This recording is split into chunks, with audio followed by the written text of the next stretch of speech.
अब देखो बच्चों, अब हम आ जाते हैं नेक्स्ट टॉपिक पर और ये है पर ऑक्सी एंड पर एसिड्स।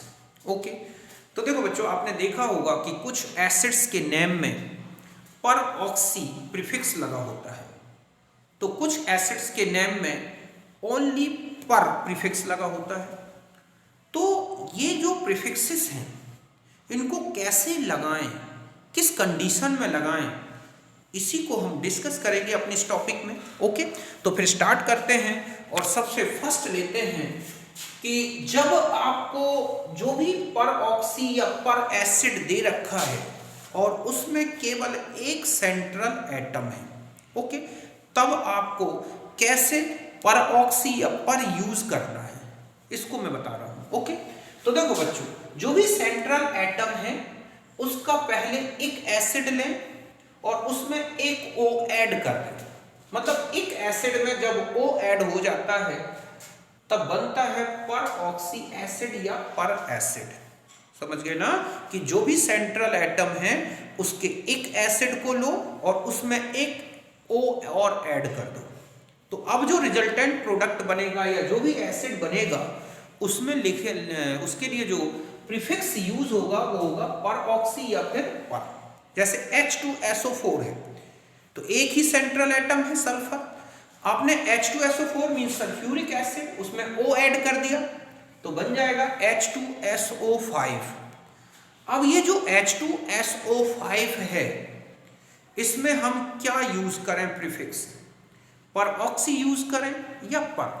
ओके, तो देखो बच्चों, इसके लिए कंडीशन बताई गई है कि जब आप उसको पर ऑक्सी एसिड या पर एसिड में आपने चेंज किया, मींस उसमें के एक एसिड में जब ऑक्सीजन ऐड कर दिया और अब सेंट्रल एटम का आपने ऑक्सीडेशन स्टेट, जो नॉर्मल रूल्स हैं ऑक्सीडेशन स्टेट कैलकुलेट करने के, उससे आपने कैलकुलेट किया और वो जो ऑक्सीडेशन नंबर आया सेंट्रल एटम का वो उसकी मैक्सिमम जो ऑक्सीडेशन स्टेट आती है उससे ज़्यादा आ रहा है। मतलब ऑक्सीडेशन स्टेट एक नॉर्मल रेंज से ज़्यादा आ रहा है जो पॉसिबल नहीं है।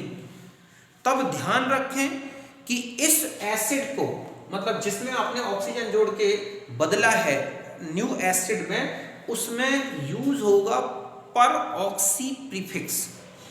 समझ गए ना, मतलब आपने एक एसिड में ऑक्सीजन ऐड कर दिया, वो एक एसिड में चेंज हो गया, तो उस एसिड में आपने सेंट्रल एटम का ऑक्सीडेशन नंबर कैलकुलेट किया। अगर वो मैक्सिमम वैल्यू जितनी है उससे ज्यादा आ रहा है, मतलब जो नॉर्मल रेंज है ऑक्सीडेशन स्टेट की उससे ज्यादा आ रहा है, आउट में जा रहा है, तो ध्यान रखें कि इस एसिड के नेम में जो प्रीफिक्स यूज होगा वो पर ऑक्सी यूज होगा और इस एसिड में पर ऑक्साइड लिंकेज होगी। जैसे H2SO4 है और आपने उसमें O जोड़ दिया, अब बन गया H2SO5। यहां सल्फर का ऑक्सीडेशन स्टेट कैलकुलेट करोगे नॉर्मल रूल्स लगा के तो +8 आएगा, जो कि इस सल्फर की नॉर्मल रेंज से आउट है वैल्यू, आउट रेंज वैल्यू है +8, जो पॉसिबल नहीं है। तो ऐसे में हम लिखेंगे पर ऑक्सी सल्फ्यूरिक एसिड। समझ गए ना, और इस पर ऑक्सी सल्फ्यूरिक एसिड में पर ऑक्साइड लिंकेज होगी। ओके, अभी मैं और एग्जांपल से अच्छी तरह समझाऊंगा। एक चीज दूसरा है कि आपने एक एसिड को ऑक्सीजन ऐड करके और इस एसिड में चेंज कर दिया, ठीक है। अब अगर उसमें सेंट्रल एटम का आपने ऑक्सीडेशन स्टेट कैलकुलेट किया और वो नॉर्मल रेंज से बाहर नहीं आ रहा है, मींस मैक्सिमम वैल्यू जितनी हो सकती है उसी रेंज में आ रही है, तो ध्यान रखें कि इसके नेम में पर ऑक्सी यूज नहीं होगा, केवल क्या यूज होगा, पर। जैसे HClO3 क्लोरिक एसिड होता है, आपने O जोड़ दिया HClO4 बन गया, तो HClO4 में क्लोरीन का ऑक्सीडेशन नंबर 7+ आएगा जो उसकी आउट ऑफ रेंज नहीं है, तो हम HClO4 को पर क्लोरिक एसिड बोलेंगे। और ऐसे एसिड में ध्यान रखें पर ऑक्साइड लिंकेज नहीं होगी।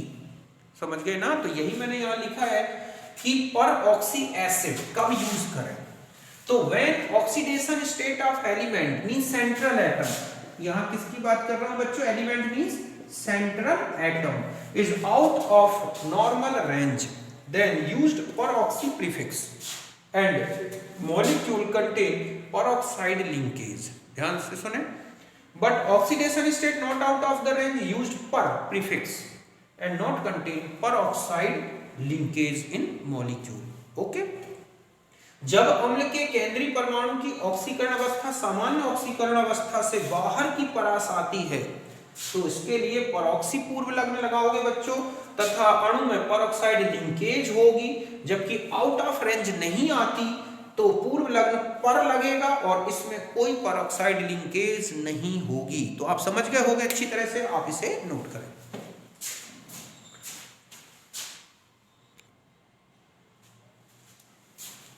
अब देखो बच्चों, ये है सल्फ्यूरिक एसिड H2SO4। ओके, इसमें सल्फर का ऑक्सीडेशन स्टेट है +6, आपने O ऐड कर दिया, बन गया H2SO5। अगर आप इसकी कैलकुलेटेड ऑक्सीडेशन स्टेट देखें तो +8 आएगी, जो कि आउट ऑफ नॉर्मल रेंज है। एक्चुअल में होती कितनी है? +6। तो हम इसे लिखेंगे पर ऑक्सी सल्फ्यूरिक एसिड और इसमें एक पर ऑक्साइड लिंकेज होगी। ओके, ऐसे ही HNO3 में चले जाए, नाइट्रिक एसिड है, O ऐड किया, HNO4 बन जाएगा ये। हम इसे लिखेंगे पर ऑक्सी नाइट्रिक एसिड, इसमें भी एक पर ऑक्साइड लिंकेज होगी। पर ऑक्सी यूज किया, पर ऑक्साइड लिंकेज होना है। HClO3 5+, आपने, ये है क्लोरिक एसिड। क्या है बच्चों? ये क्लोरिक एसिड, O ऐड कर दिया तो बन गया HClO4।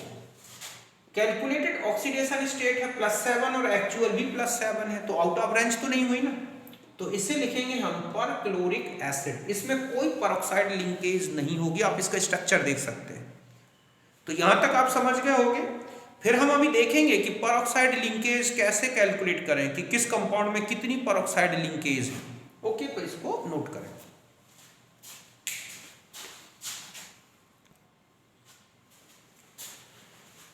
अब देखो बच्चों, अब ऐसी कंडीशन आ जाए जिसमें 2 सेंट्रल एटम हो। ओके, तो उस समय कैसे परऑक्सी यूज करें? तो ध्यान रखें कि जो भी सेंट्रल एटम है उसका पायरोइक एसिड लें, जैसे कि पायरोसल्फ्यूरिक एसिड। ये क्या है बच्चों? Pyrosulphuric acid. ओके, और उसमें एक O ऐड कर दें, अब बन जाएगा परऑक्सी डाइओइक एसिड। जैसे ये बन गया पर ऑक्सी डाई सल्फ्यूरिक एसिड। तो ध्यान रखें इनमें पर ऑक्साइड लिंकेज तो होगी। ओके, ऐसे ही ये है, इसको बोलेंगे pyrophosphoric acid.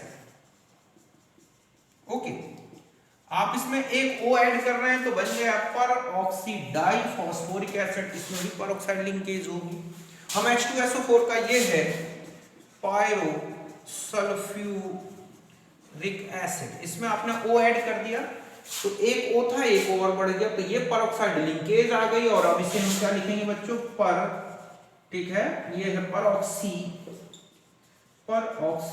Die sulphuric acid. कई बार इसे पर डाई सल्फ्यूरिक एसिड भी लिखा होता है, मार्शल एसिड जिसको बोलते हैं, लेकिन परऑक्सी डाई, ठीक है, परऑक्सी डाई सल्फ्यूरिक एसिड कहना ज्यादा उचित होगा। तो ये हो गया, आप समझ गए ना।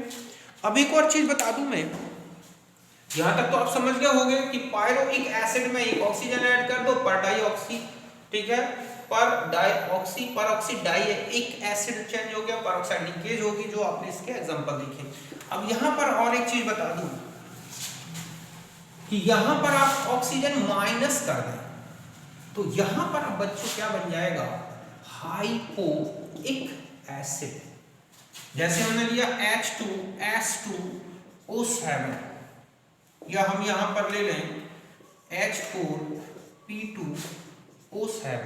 ओके, इसमें से O माइनस कर दिया, बन गया H4P2O6। इसमें परऑक्साइड लिंकेज नहीं होती, ध्यान रखें, इसमें परऑक्साइड लिंकेज नहीं होगी, तो ये बन गया हाइपोफॉस्फोरिक एसिड। और वो स्ट्रक्चर ऐसे हो जाएगा बच्चों, देखो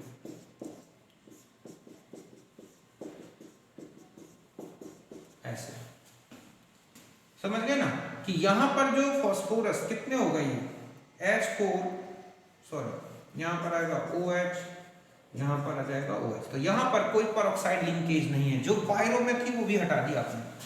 सल्फ्यूरिक एसिड में जो है ना बच्चों, अगर हम यहाँ लें H2S2O7 pyro sulphuric acid -O कर दें, बनेगा H2S2O6 हाइपो सल्फ्यूरिक एसिड। इसी का एक नेम और है थायोनिक एसिड। थायोनिक एसिड, इसमें भी कोई परऑक्साइड लिंकेज नहीं होगी, S2O6। ठीक है, तो इनमें भी ऐसे स्ट्रक्चर हो जाएगा बच्चों, इसमें ये है इस तरह से, तो इसमें सल्फर सल्फर बॉन्ड आ गया। ओके, तो इस तरह से आपने देखा कि पर एसिड और पर ऑक्सी एसिड, एक सेंट्रल एटम, दो सेंट्रल एटम। अब मैं आपको बताता हूं कि किसी भी पर ऑक्सी कंपाउंड में जो परऑक्साइड लिंकेज है वो कितनी है, कितने परऑक्साइड लिंकेज है, हम उसे कैसे कैलकुलेट करें उसको भी मैं बताता हूं। पहले आप इसे नोट करें।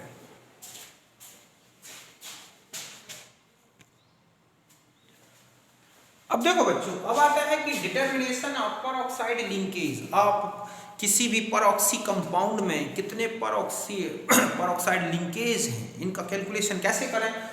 तो दो फॉर्मूले हैं इसमें। जब एक ही सेंट्रल एटम हो, जैसे CrO5 H2SO5 HNO3, तब आपको क्या यूज करना है, ये वाला फॉर्मूला परऑक्साइड लिंकेज। ये नंबर आएगा बच्चों, ठीक है, number of peroxide linkage. Formula होता है 1/2 calculated oxidation state of central atom. समझ गए बच्चों कि ये क्या लिखा हुआ है, केंद्रीय परमाणु की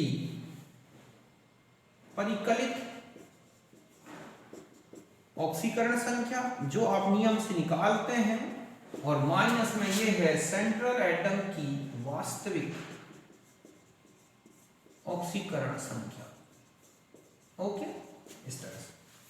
और जब दो सेंट्रल एटम हो तब परऑक्साइड लिंकेज इक्वल टू होता है ऑक्सीडेशन। वही फॉर्मूला है, बस इसमें 1/2 नहीं आया, डिवाइड नहीं करनी 2 से। ओके, एक एग्जांपल लेते हैं, जैसे ये है CrO5, हमें परऑक्साइड लिंकेज बतानी है, तो हमने फॉर्मूला लगाया 1/2। अगर आप नॉर्मल ऑक्सीडेशन स्टेट के रूल्स लगाएंगे तो 10 आएगी कैलकुलेटेड वैल्यू इसकी ऑक्सीडेशन स्टेट की, आएगी ना, जबकि एक्चुअल में होती कितनी है 6, जितने उसके बैलेंस इलेक्ट्रॉन यूज हो रहे हैं। तो ये आया 2 6, ठीक है। तो 2 इसका मतलब है कि इसमें 2 परऑक्साइड लिंकेज होंगी, और होती भी यही। आप देखो ये स्ट्रक्चर होता है बटरफ्लाई स्ट्रक्चर, इस तरह का।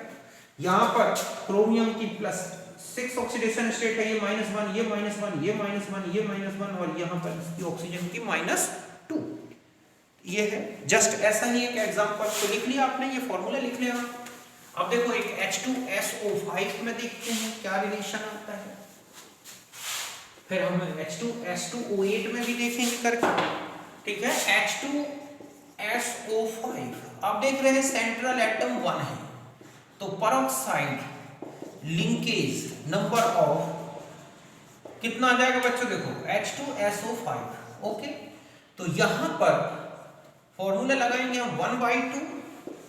यहां अगर आप सल्फर का जो नॉर्मल ऑक्सीडेशन स्टेट कैलकुलेट करें नॉर्मल रूल से, तो वो कितना आ जाएगा 8। एक्चुअल में होता कितना है 6। स्ट्रक्चर के बेस पे ही देखोगे ना, ये स्ट्रक्चर होता है HOO। मैं यही बता दूं एक ही परऑक्साइड लिंकेज है, और इससे भी कैलकुलेट कर सकते हैं, देखो आप। तो 2/2 मींस 1। तो H2SO4 में केवल एक परऑक्साइड लिंकेज है। ओके, तो आप यहां तक समझ गए होंगे, तो इसको नोट कर लें।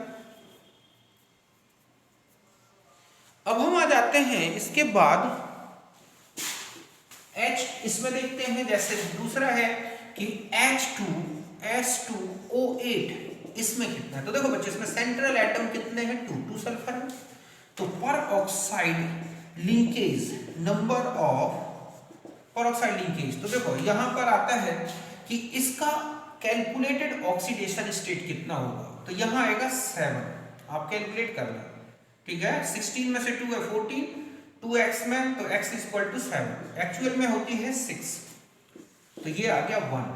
तो इसका मतलब है कि इसमें एक ही परऑक्साइड लिंकेज है। ये बनेगा इसका ऐसा। ओके, अब आप इनकी खुद ही कैलकुलेट कर लेना। HNO4, ओके, H4P2O6 और कितना हो जाएगा बच्चों, H4P2O7 था ना वो, तो ये हो जाएगा O8। ओके, तो इनमें कैलकुलेट करके देखना। HClO4 देखना इसमें आती है कि नहीं परऑक्साइड लिंकेज, इनका आपको खुद ही कैलकुलेशन करना है। इसी तरह से एक और मैं लिख दूं, Na2CrO2228। ओके, इनमें भी आप परऑक्साइड लिंकेज कैलकुलेट कर लेना, पता चल जाएगा कितने कितने परऑक्साइड लिंकेजेस हैं। तो यहां तक आप अच्छी तरह समझ गए होंगे, इसे आप नोट कर लो।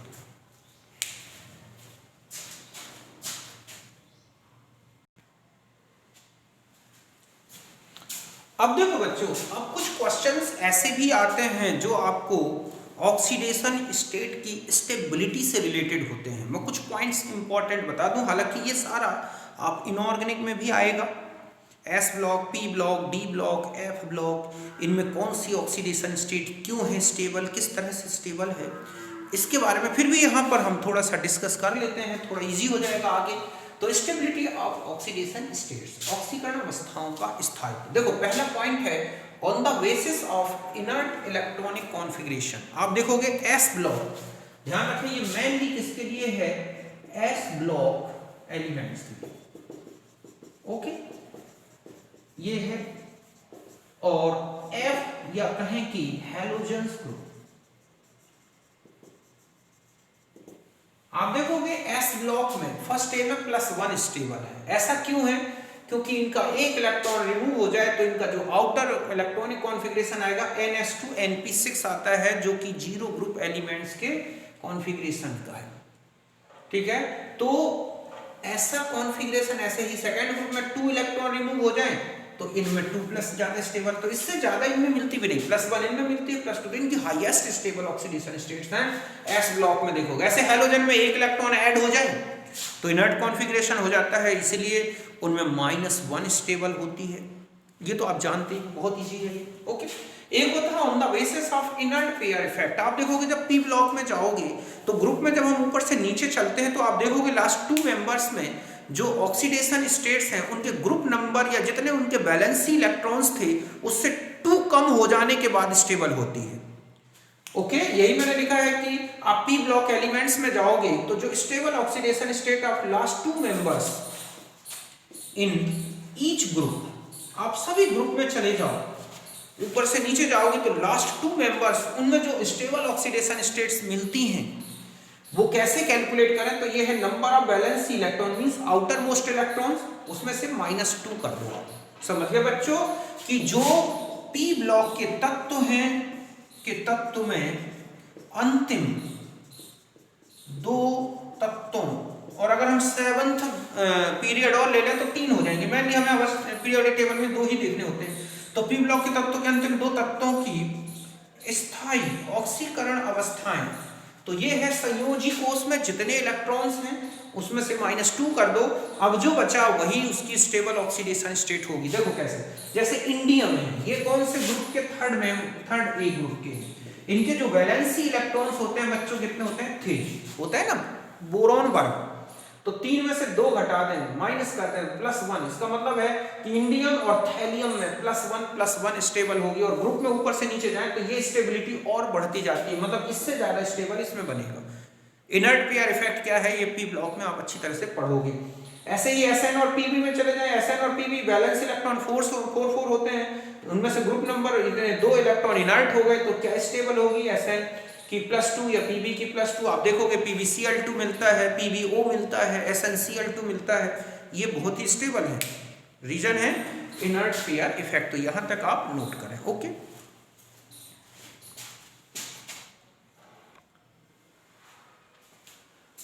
अब देखो बच्चों थर्ड पॉइंट है कि on the basis of half filled and fully filled electronic configuration.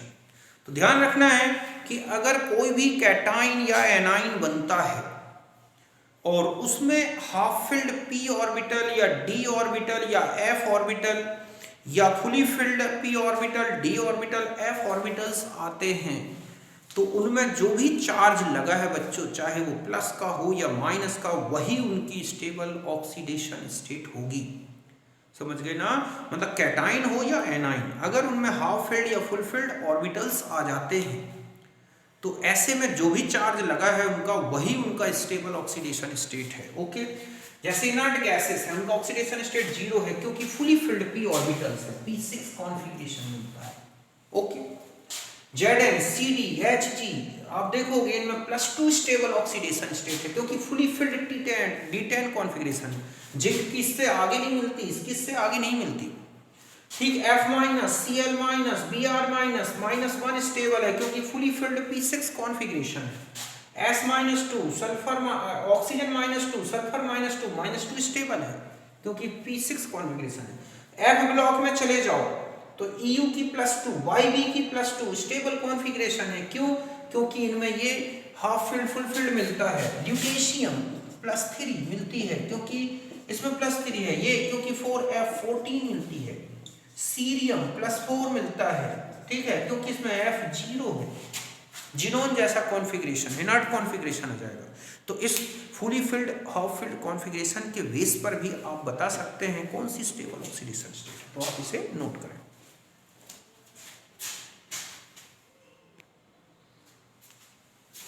अब देखो बच्चों, आपको इलेक्ट्रोड पोटेंशियल के बेस पर भी ऑक्सीडेशन स्टेट्स की स्टेबिलिटी बता सकते हैं। ओके, तो इतना सा ध्यान रखना है कि stability of oxidation state of product ion, मतलब है कि आप किसी का ऑक्सीडेशन कर रहे हैं और उसका जो प्रोडक्ट आयन बन रहा है, अगर उस प्रोसेस का ऑक्सीडेशन पोटेंशियल आपको दे रखा है, ओके, अगर ऑक्सीडेशन पोटेंशियल दे रखा है तो इतना सा ध्यान रखना है कि ये जो स्टेबिलिटी है वो डायरेक्टली प्रोपोर्शनल है पॉजिटिव ऑक्सीडेशन पोटेंशियल। ऐसा क्यों? क्योंकि ये पॉजिटिव होगा तो ऐसे में रिएक्शन का फ्री एनर्जी चेंज नेगेटिव आएगा, और हम जानते हैं कि फ्री एनर्जी नेगेटिव चेंज जो है नेगेटिव आता है, फ्री एनर्जी चेंज नेगेटिव आता है, तो ऐसी प्रोसेस अपने आप चलेगी, मींस रिएक्टेंट से प्रोडक्ट आयन अपने आप बन जाएगा, स्पॉन्टेनियस होगा। इतना सा ध्यान रखोगे तो आप किसी भी आयन की स्टेबिलिटी कैटायन की बता सकते हैं। देखो कैसे, या कई बार आपको ऑक्सीडेशन पोटेंशियल ना दे रखा हो, रिडक्शन पोटेंशियल दे रखा है, तो ध्यान रखें आप उस रिडक्शन पोटेंशियल को ऑक्सीडेशन पोटेंशियल में चेंज कर लें, और वो चेंज करने के बाद आप उनकी पॉजिटिव वैल्यू देखें, जिसके लिए ऑक्सीडेशन पोटेंशियल की पॉजिटिव वैल्यू सबसे ज्यादा आएगी वो कैटायन, मतलब उस कैटायन की स्टेबिलिटी सबसे ज्यादा होगी। जैसे Zn/Zn2+, ये ऑक्सीडेशन प्रोसेस के लिए होगा, Zn से Zn2+ बनाना है आपको, तो इसके लिए ऑक्सीडेशन पोटेंशियल क्या है वो वैल्यू देखें और उसके बेस पर स्टेबिलिटी बताएं। देखो एक एग्जांपल बताता हूं, जैसे लिथियम से लिथियम प्लस आयन बना, इसका ऑक्सीडेशन पोटेंशियल है 3.05। अगर आप इसका रिडक्शन पोटेंशियल उल्टा लिख दें तो यही माइनस में आ जाएगा। तो आप इसके रिडक्शन पोटेंशियल को जब रिडक्शन ऑक्सीडेशन में चेंज करोगे तो रिएक्शन भी आप ऑक्सीडेशन के लिए ही लिखना है। ध्यान रखें, अगर आपको रिडक्शन पोटेंशियल दे रखा है तो आप उस रिडक्शन प्रोसेस को पलट दें, ऑक्सीडेशन के लिए लिख लें और उसका ऑक्सीडेशन पोटेंशियल की वैल्यू देखें, वो पॉजिटिव आ रही है या नेगेटिव। पॉजिटिव है तो वो आयन अपने आप बनेगा और वो कैटायन स्टेबल होगा। जैसे मैंने लिथियम का बताया, लिथियम का ये पॉजिटिव आयन जब बनता है तो ऑक्सीडेशन पोटेंशियल इतना है, तो इसका फ्री एनर्जी चेंज तो नेगेटिव आएगा ना, तो इसका मतलब है कि एक्वस मीडियम में लिथियम से ज्यादा स्टेबल क्या होगा बच्चों, लिथियम प्लस। मींस लिथियम को आप एक्वस मीडियम में रखोगे नहीं और तुरंत वो लिथियम प्लस बन जाएगा। Na से Na+ का ये है 2.72 ऑक्सीडेशन पोटेंशियल, तो इसका मतलब है कि आप देखें कि लिथियम सबसे ज्यादा स्टेबल ऑक्सीडेशन स्टेट होगी किसकी रिस्पेक्ट में, सोडियम। ऐसा ही जिंक के लिए देखो आप ऑक्सीडेशन पोटेंशियल 0.76 है जबकि इसका रिडक्शन पोटेंशियल माइनस में है, तो आपने इसको उल्टा कर दिया, ये ऑक्सीडेशन पोटेंशियल होगा, ये वैल्यू आपने देखी, ये स्टेबिलिटी का ऑर्डर बता सकते हैं। यहाँ देखें आप, ये है आयरन, ये है इस तरह से इन कैटाइंस के ऑक्सीडेशन पोटेंशियल दे रखे, मींस आयरन से Fe2+ बनने का, जिंक से जिंक2+ बनने का, कॉपर से कॉपर2+ बनने का। इसका है 0.44, इसका है 0.76, इसका है -0.34। अब मैं पूछूं इनमें स्टेबिलिटी का ऑर्डर क्या होगा, तो सबसे ज्यादा निगेटिव पॉजिटिव वैल्यू किसके लिए बच्चों, Zn2+ ये स्टेबल होगा, उससे कम स्टेबल ये होगा, इससे कम कॉपर 2+। आप देख रहे हैं कि नेगेटिव आ रहा है, इसका मतलब कॉपर से कॉपर 2+ बनना स्पॉन्टेनियस नहीं होगा एक्वस मीडियम, बल्कि कॉपर 2+ से कॉपर बनना स्पॉन्टेनियस होगा। इसका मतलब है कि वाटर में कॉपर 2+ उतना स्टेबल नहीं होगा। कई बार आपको दो आयन का कपल दे रखा होता है, फिर उसका पोटेंशियल उसके बेस पर भी कैसे देखें, तो पहले आप इसे नोट करें।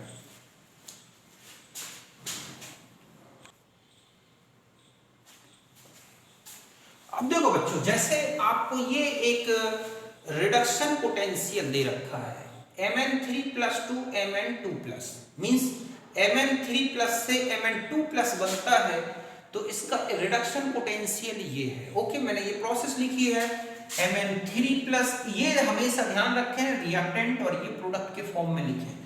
Mn3+ electron equal to Mn2+, इसका रिडक्शन पोटेंशियल कितना है बच्चों, 1.57। ओके, और Mn2+ से Mn3+ में, तो इसका ऑक्सीडेशन पोटेंशियल माइनस में आ गया। आपको एक कंपेयर कर ले, मैंने आपको ऑक्सीडेशन पोटेंशियल की बात बताई है कि आपने ऑक्सीडेशन जो भी रिडक्शन पोटेंशियल दे रखा है उसके लिए आप ऑक्सीडेशन पोटेंशियल में चेंज कर लो, और ऑक्सीडेशन के लिए ही आप रिएक्शन लिख के देखें। अगर ये ऑक्सीडेशन पोटेंशियल पॉजिटिव आता है तो ध्यान रखें प्रोडक्ट स्टेबल आयन होगा।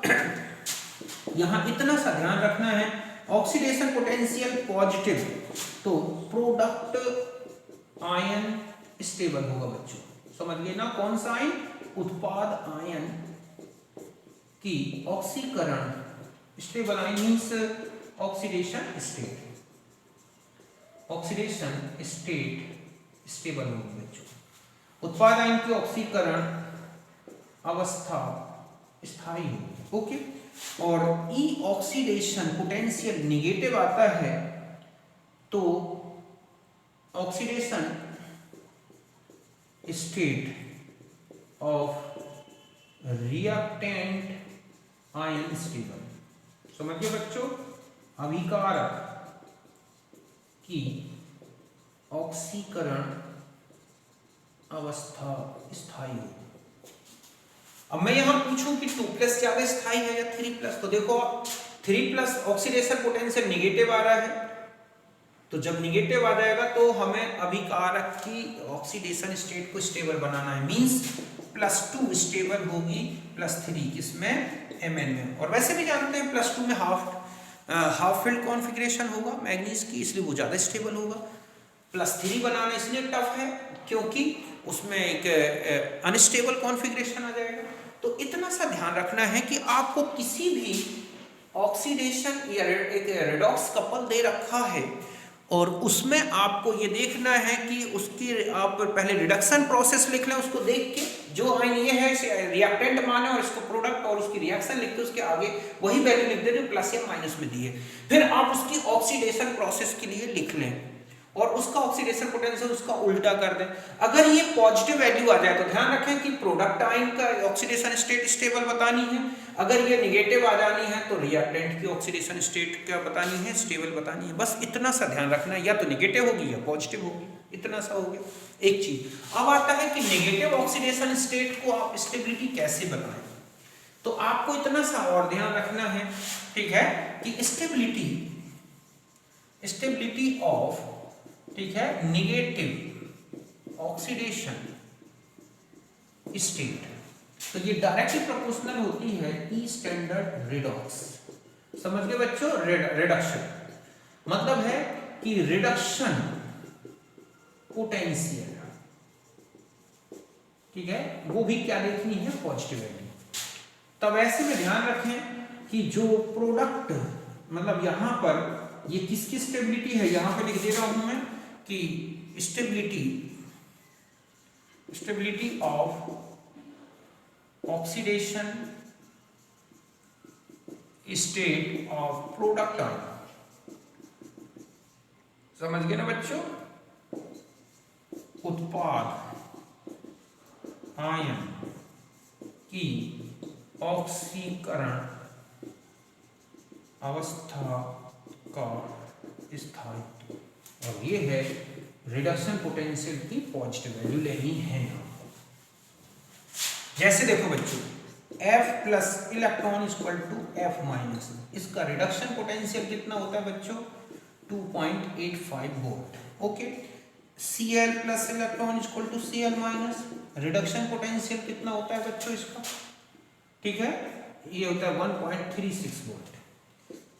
Bromine plus electron equal to Br minus, reduction potential कितना होता है? 1.08 वोल्ट। और iodine plus electron equal to iodide minus, reduction potential कितना होता है? 0.54। ऐसा भी लिखा होता है बच्चों ये E, ठीक है, स्टैंडर्ड मतलब हो गया कि आपका F2 F माइनस, ऐसे ये वैल्यू करके भी दे रखी है, मतलब रिडक्शन पोटेंशियल दे रखा है। अब मैं कहूँ कौन सा ज्यादा स्टेबल होगा, तो देखो F minus, Cl minus, Br minus, iodide minus. तो इन आयंस की ऑक्सीडेशन स्टेट में सबसे ज्यादा स्टेबल फ्लोराइड की होगी। तो निगेटिव ऑक्सीडेशन स्टेट की जो स्टेबिलिटी है वो रिडक्शन पोटेंशियल की जितनी ज़्यादा पॉजिटिव वैल्यू होगी उतना ही ज़्यादा स्टेबल होगी। और जो पॉजिटिव ऑक्सीडेशन स्टेट की स्टेबिलिटी है बच्चों, ध्यान रखना है उस ऑक्सीडेशन प्रोसेस में प्रोडक्ट आयन की जो ऑक्सीडेशन स्टेट की स्टेबिलिटी है वो रिडक्शन की जगह ऑक्सीडेशन पोटेंशियल की पॉजिटिव वैल्यू के बेस पे देखना है। अगर कोई रिडॉक्स कपल दे रखा है तो पहले आप रिडक्शन प्रोसेस के लिए पोटेंशियल लिख लें, फिर उसका उल्टा ऑक्सीडेशन रिएक्शन लिखें, उसका ऑक्सीडेशन पोटेंशियल लिख लें और कंपेयर करें। ऑक्सीडेशन पोटेंशियल पॉजिटिव आ जाए तो प्रोडक्ट आयन स्टेबल होगा, नेगेटिव आ जाए तो रिएक्टेंट आयन स्टेबल होगा। बस इतने बेस पर आप देख सकते हैं। ओके, तो ये नोट कर लें।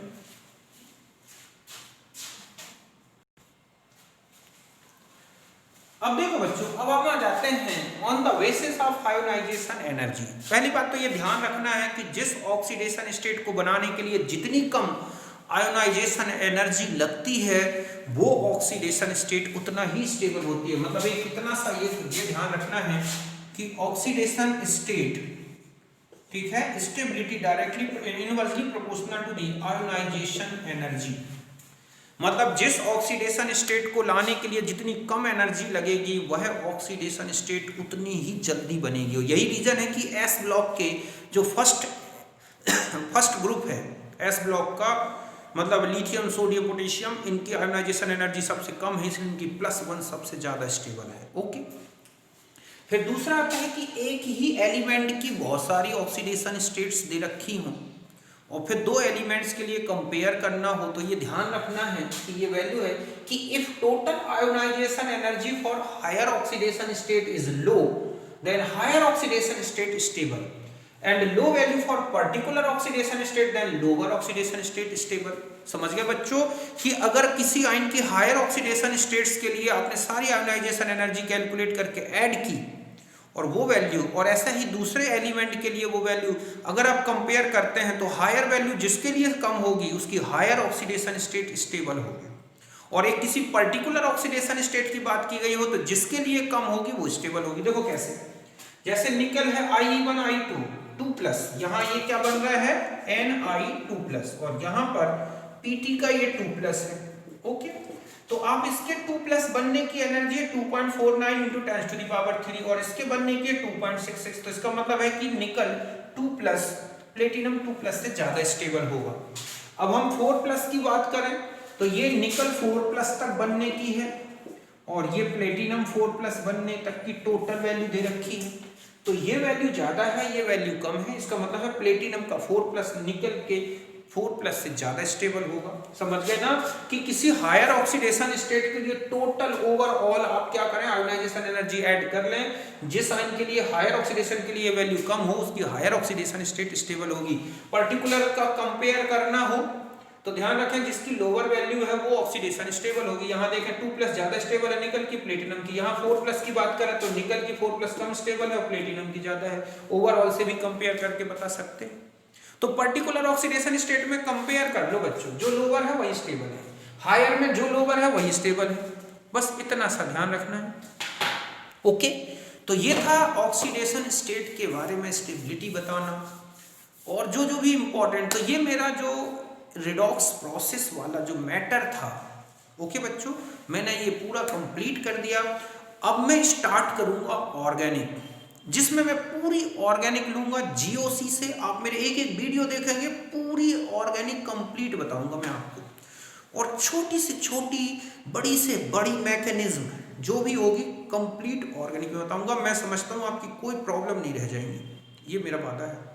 मैंने पूरी फिजिकल पढ़ा दी, A to Z, हर एक टॉपिक के कंप्लीट वीडियोस बनाए हैं मैंने, उनमें लेक्चर नंबर डाले हैं। आप चाहें तो मेरे प्ले लिस्ट में जाएं और एक एक वीडियो को अच्छी तरह देखें, कंप्लीट क्लियर हो जाएगा।